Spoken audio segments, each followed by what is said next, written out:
Hi guys, now it's been 2 days and I'm going to check the hydration box to see if it's ready for me to pin, and if it is, then I will proceed with pinning immediately rather than waiting a third day. Let's have a look. As you can see, the hydration box, all of that snow has melted into water, and let's have a look. Sometimes the lid will have some condensation on it, so I will make sure that I don't let any of those water droplets beat off on the specimens. So the specimens look like they are on very moist toilet paper. So here we have what I'm going to be doing is squeezing the thorax with my fingers to see if the wings are moving. Now, if you notice, both the wings are moving. That's a very clear indication that the specimen is hydrated. At this point I take a pair of forceps and I move it in between these wings, and I'm going to be spreading the costal margin to see if I have full mobility. And it looks like I do. The next thing I do is with my two fingers I grab the costal margin, and with my left hand I move the specimen's hind wings all the way down so that I can see the full range of motion that's available to me with all the wings. So this specimen is clearly ready for me to mount. Here we've got a medium-sized spreading board, and I'm going to be mounting a real beauty. It's called Tienopalpus imperialis. It's from an old collection. Here we are. So I'm squeezing the thorax to seeing the mobility. I put my wings down onto the costal margin, and now we can see that it's completely hydrated, ready for me to pin. I'm going to take a number 5 pin, number 6 pin, that'll work just fine. Put it through the thorax, and I'll place it into the groove, perpendicular. What I want to make sure is that there's enough room for that wing to be bent down without it curling over.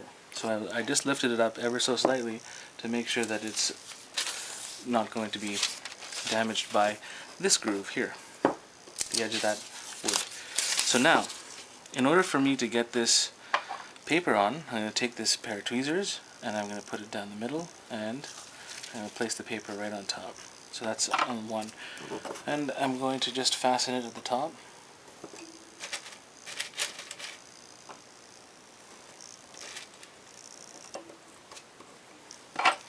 And then the same thing here on the right side.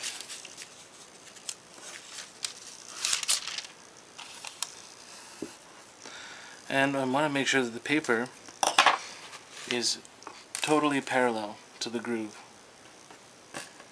That way I can pin many specimens on the board.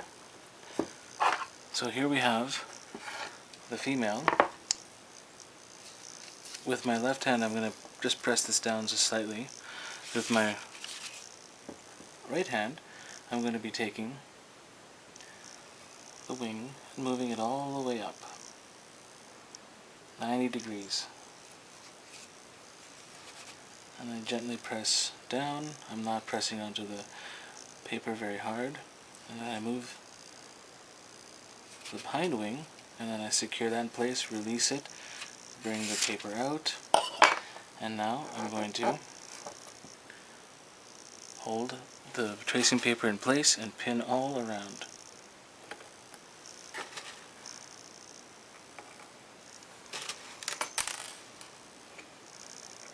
And we can make adjustments at any time. If things are not looking the way I want them to look, I can always remove the pins and make fine adjustments, which I'm most likely going to do on the hind wings. 4 wings, I think using this technique I can get a 90-degree angle every time. So now I'm working on the left side. I bring it down, move the wings all the way up. I want to create a perpendicular line. I've got that. There we go. I grab the costal margin of the... Now you notice that this hind wing came right out. It's supposed to be underneath. Now this is a technique that I have developed to make sure that I can fix it without breaking the specimen. So I put a number 7 pin, and I don't put it into the wood. All I'm doing is placing that number 7 pin underneath the main secondary vein on the forewing, and then I move the hind wing in place, and it slides perfectly in place. And now all I have to do is hold it, put the paper down, and then I take the pin out.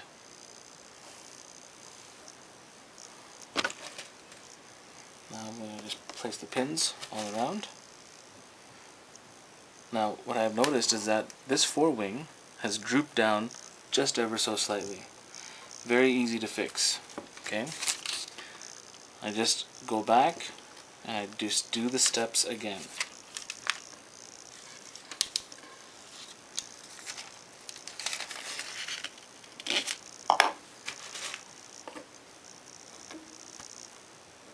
Placing pins all around it to prevent it from moving.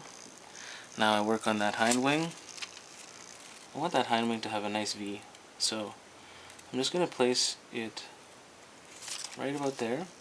Chances are I'm going to match the right wing to the left wing because I think the position of the left wing is a little bit better than the right, visually speaking. And now I'm going to place a pin right at the bottom of that last cell. Now if you'll notice, this tail is bent over slightly, so with my forceps I'm going to get it back to the way it should be, and it's being a little uncooperative, so I use the tension of the paper and I get it exactly the way the wing is supposed to go. Now I hold it up.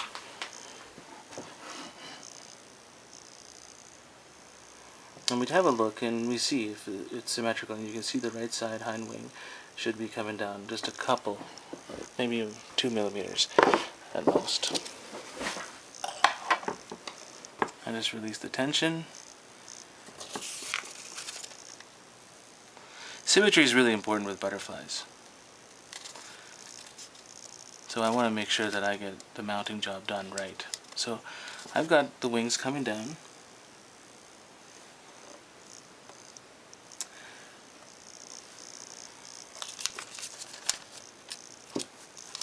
And there we have it. And examine the last tail here. It looks pretty good.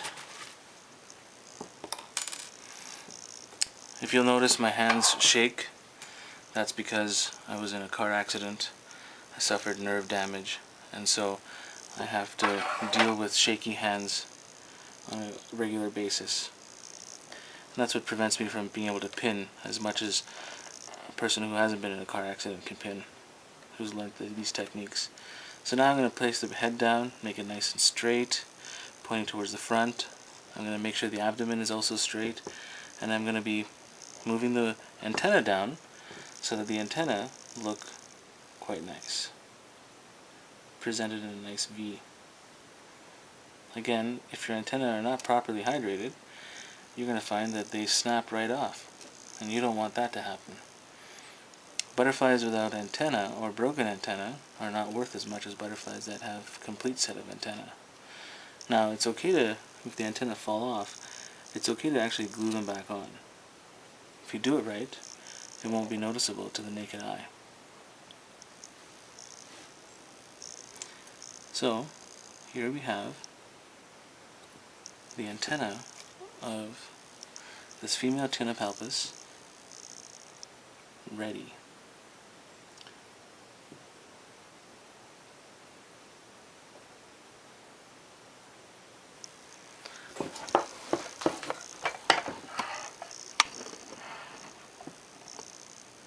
So now what we're going to do is we're going to fill up the rest of the board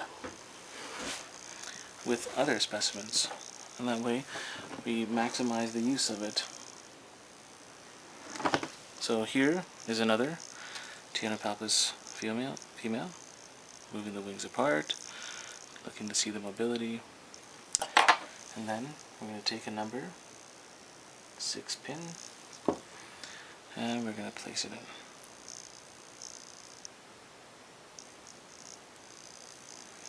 Now I place this specimen right approximately in the middle because we're only going to be putting 3 of these butterflies on a spreading board. I'm not going to be doing any more than that. So we're going to put the right side down, left side down,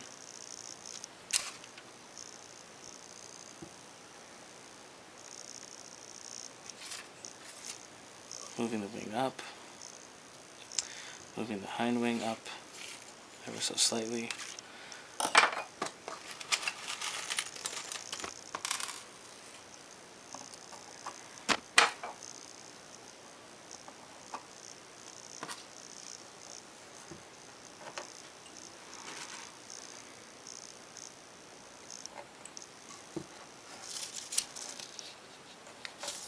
So the right side looks pretty good. I learned from how I want to position it from the last specimen, so I have to make less adjustments on the middle specimen.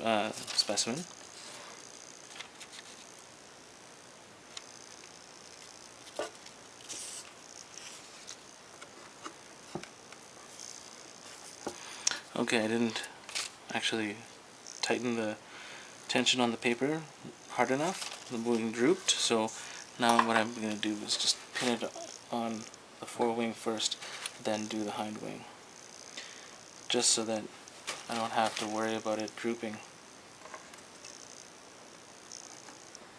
Some people, I've noticed, they like to pin their butterflies with a greater than 90-degree angle on their forewings. It's a personal taste. I don't like doing that. I think 90 degrees gives it a really nice look.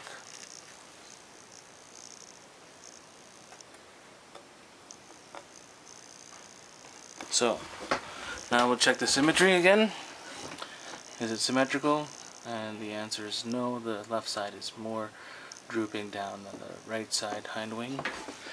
It's a very easy fix. I'm going to move the right side down. I like how the left looks. And so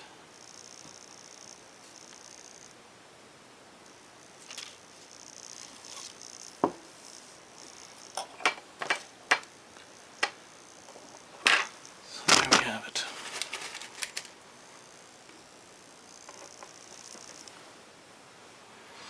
Okay, I'm going to be now adjusting the body to make sure that it's nice and straight.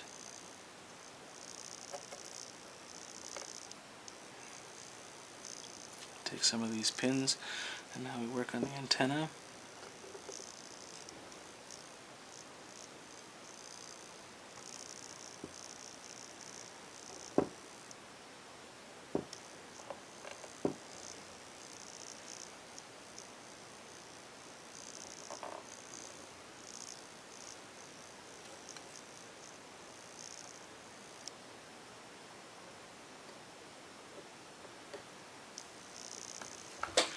Now we have a look.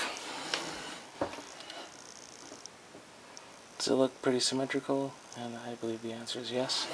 The final check is going to be to see if the tails are exactly straight. Right side it is, and left side no. So I'm going to do that. Now it's totally straight.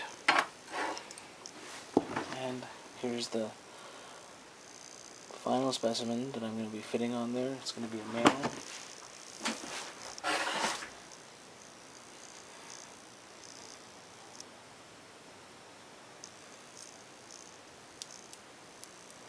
Any type of oil removal or stain removal, I do all of that after it's completely dried. Never do it in this stage. It can turn a lot of mistakes and it could turn into a mess. Here's the number 6 pin. Male goes in and it's perpendicular. Now, you don't have to actually put both wings underneath the paper. You can modify it. I'm going to show you a way to modify it here. I'm just going to do the hind wing of the right side first. Now if you'll notice, it's coming real close to touching the forewing is coming real close to touching the hind wing of the other specimen. I just want to be really careful and responsible not to dislodge that or break that other wing. And because it's not touching, I'm going to be able to place the pins all around. So it's totally 90 degrees.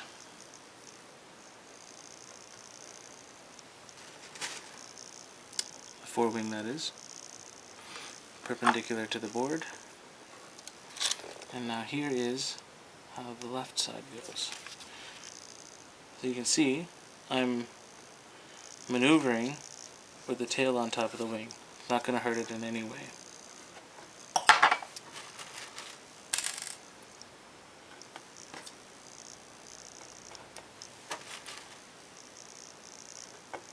So that's 90 degrees, and now I do the hind wing. The hind wing, I'm going to be using this technique again because the hind wing has popped up from where it should be underneath the forewing. So I'm taking the number 7 pin, placing it in place, and moving it up now. And now it fits just perfectly.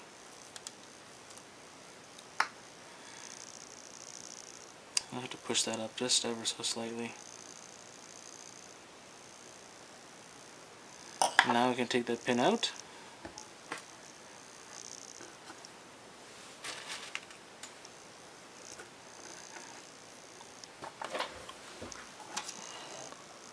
There it is.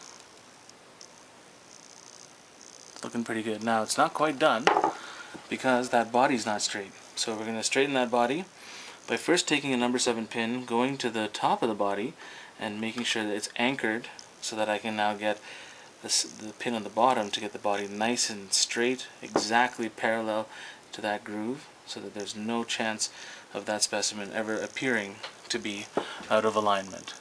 There you can see what I've done. Now that's altered the position of that left hind wing, so I'm going to release the tension and allow for that wing to come down slightly, and with the right one I'm going to be pushing it up. So all these fine adjustments occur just for the purpose of making the specimen totally symmetrical.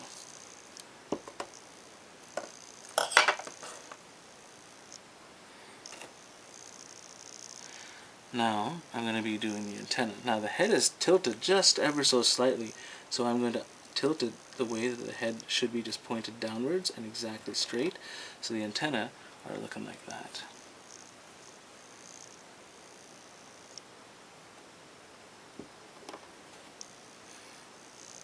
Now this butterfly, you saw when I took it out of the hydration box, it had all sorts of damp spots on it. But you can't tell whether those are damp spots or oil stains. You can only determine that after the fact, once it's totally dry. That's why I don't deal with any type of stain issues from oily, fatty butterflies until it's completely dry. So here we have it. It's completely ready for drying process. There is no question that mounting butterflies is difficult. It's probably one of the most challenging crafts that I've encountered. So many things can go wrong. What's important is to be patient. You have to try and try and try. Every butterfly is different. All the muscles operate differently for different species. You'll have to account for different things in order to get the result that you want.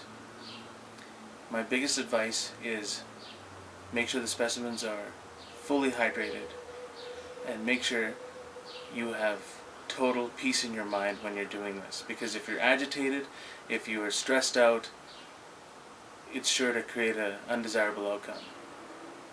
I've had the privilege of being able to pin, I would say, over 150,000 butterflies in my lifetime. That's a lot of hours. That's well over 10,000 hours that I've spent learning how to do this. What you've seen me do is the culmination of all that practice. I don't have a damage rate that I see beginners have. When I've taught people how to do this, it can be expected that for the first 100 butterflies that you try, maybe 50 to 75 of them are broken as a result of you mishandling it. If you can get it down to 1 or 2 breakages per 100, that's the ideal outcome. thank you for watching. If you've learned something, if you want to give any feedback, if you have questions, please leave them in the comments below. I welcome any of your feedback, and of course, like and subscribe.